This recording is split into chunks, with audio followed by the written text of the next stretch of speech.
Sir ते lockdown पडणार आहे ते खरं आहे का? नाही, लॉकडाऊन हे कोरोनासारखं लॉकडाऊन नाही. तर हे लॉकडाऊन कशाचं आहे की ज्या पेट्रोल, डिझेल, गॅस अशा ज्या बाहेरच्या देशातून येणाऱ्या वस्तू आहेत त्याचा तुटवडा होऊ नये, बरोबर, आणि त्याची साठेबाजी होऊन लोकांना अडचणींचा सामना करण्याची वेळ येऊ नये म्हणून हे त्या वस्तू संदर्भाचं किंवा त्या संदर्भात शासनानं ही भूमिका घेतलेली आहे.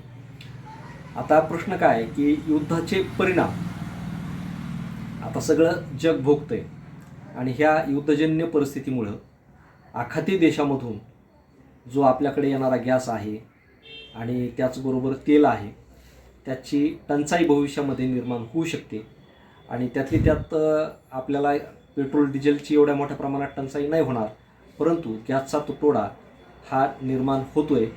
जोपर्यंत युद्ध विराम होत नाही तोपर्यंत ह्या अडचणी येऊ शकतात. आता सांगायचं तात्पर्य यातून एवढंच आहे की आज जर तुम्ही पाहिलं तर मेट्रो सिटीमध्ये गॅसचा तुटवडा आणि साठेबाजी आपल्याला दिसून येते आणि त्यामुळं आता तिथल्या लोकांना एक सिलेंडर त्यांच्या सिलेंडरच्या किमतीपेक्षा वाढीव किमतीनं म्हणजे 2,000-3,000 रुपयाला घ्यावं लागते असं सुद्धा ऐकण्यात आलेलं आहे. तर सांगायचं तात्पर्य एवढंच आहे की यामधून आपण एक बोध घेणं फार महत्त्वाचं आहे. कारण आपण किती जरी प्रगती केली, किती जरी मोठ्या शहरामध्ये वास्तव्य केलं तरी आपलं जीवन हे निसर्गाशिवाय परिपूर्ण नाही आणि भविष्यामध्ये अशा आपत्ती येणारच आहेत. कारण खनिज संपत्ती याला पण मर्यादा आहेत,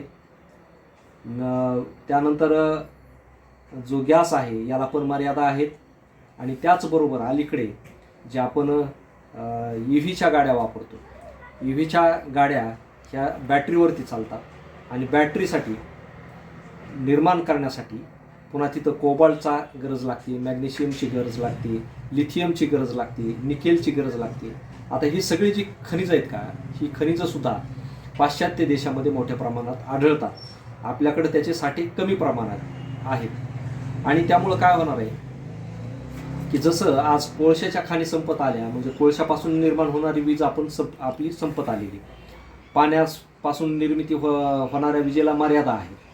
मग आता आपण काय करायला लागलो की अणुऊर्जा प्रकल्पामधून वीज निर्मितीचे प्रयत्न सुरू आहेत, परंतु अणुऊर्जा ही धोकादायक असल्यामुळं बरेचसे देश त्यापासून वीज निर्मिती करण्यासाठी धजावत नाही आणि दैनंदिन विजेच्या वापराचं जर आज असं आहे तर भविष्यामध्ये आपल्याला ही जी शहराचा चकचकीतपणा दिसतोय, आपल्या घरामध्ये, दारामध्ये, रस्त्यावर त्या लाईटी दिसत आहेत, हा जो झगमगाट आहे तो फार आणि दीर्घकाळ नाही, शाश्वत नाही. कारण मानवनिर्मित ज्या गोष्टी आहेत त्यांना मर्यादा आहेत, त्या कधी ना कधी संपणाऱ्या आहेत. जसं की आज एक 2 देशाच्या 3 देशाच्या युद्धामध्ये जसं आज गॅस टंचाई आली, पेट्रोल टंचाई आली, तसं भविष्यामध्ये मानवी संकट असतील, मानवी युद्ध असतील किंवा नैसर्गिक संकट असतील तर यामुळं आपल्याला ज्या सवयी लागलेल्या आहेत त्या सवयी एक ना एक दिवस ह्या निस्तनाभूत होणार आहे आणि म्हणून आपण आजपासून सवय लावली पाहिजे की निसर्गपूरक थोडं तरी आपण जगण्याचा प्रयत्न केला पाहिजे.